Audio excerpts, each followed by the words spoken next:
Hi, this is New York Chem Coach. You're looking at questions 31 through 35 from the New York State June 2015 Chemistry Regents Exam. Pause the video, answer the questions on your own, and then come on back and let's take a look at the answers and the explanations.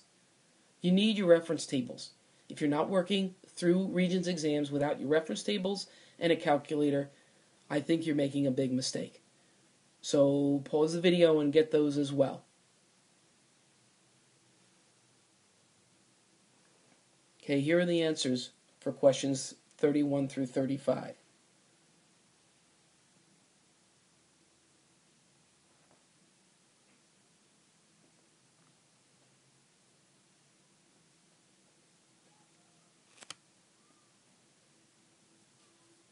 Okay, so let's go through them. Question 31, it's talking about electron shells that contain the valence electrons in radium atom in the ground state. Please don't guess on any of these or think you know them in your head. Take a look at the periodic table.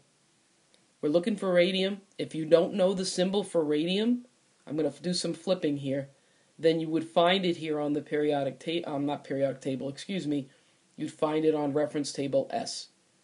Okay?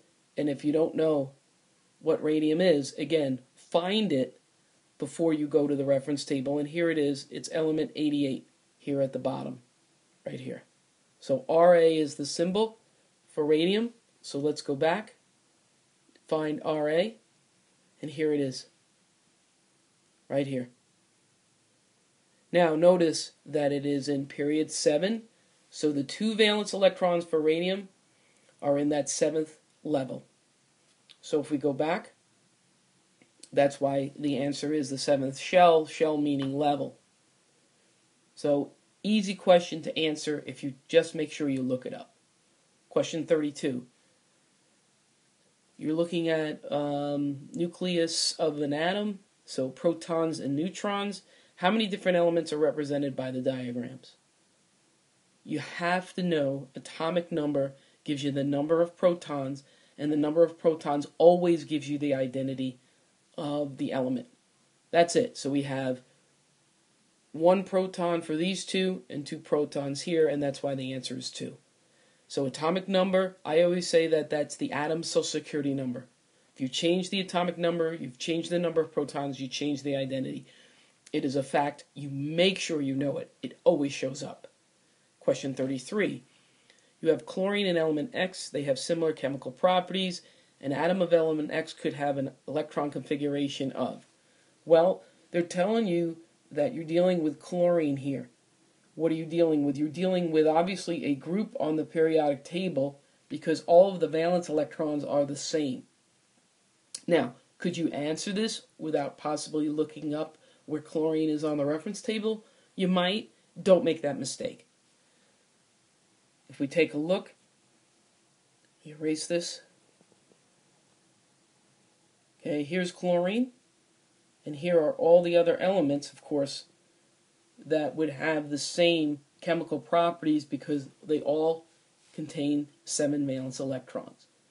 Then just play the matching game between the electron configurations for the other elements with what you have here in your choices.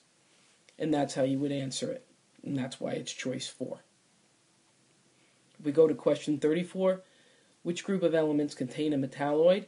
Again, you could maybe answer this without looking. I would not suggest it.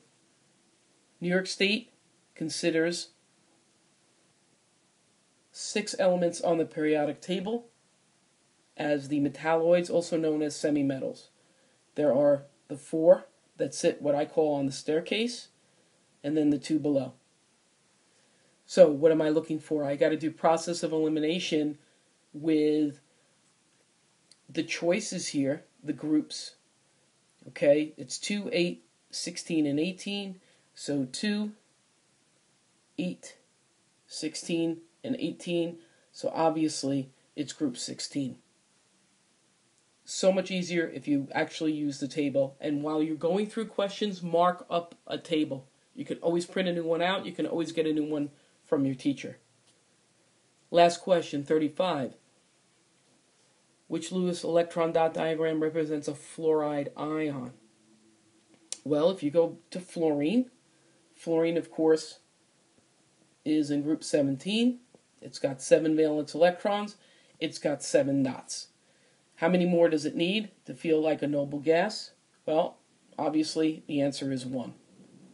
So fluorine has 7 dots, but then as fluoride, it's gained an electron.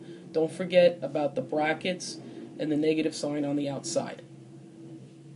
This is the way that we would draw any negative ion, is with the brackets with the negative sign on the outside, and that's why the answer is choice 1. This is New York Chem Coach. Again, questions 31 through 35. Like the video at the bottom, and also check out NewYorkChemCoach.com.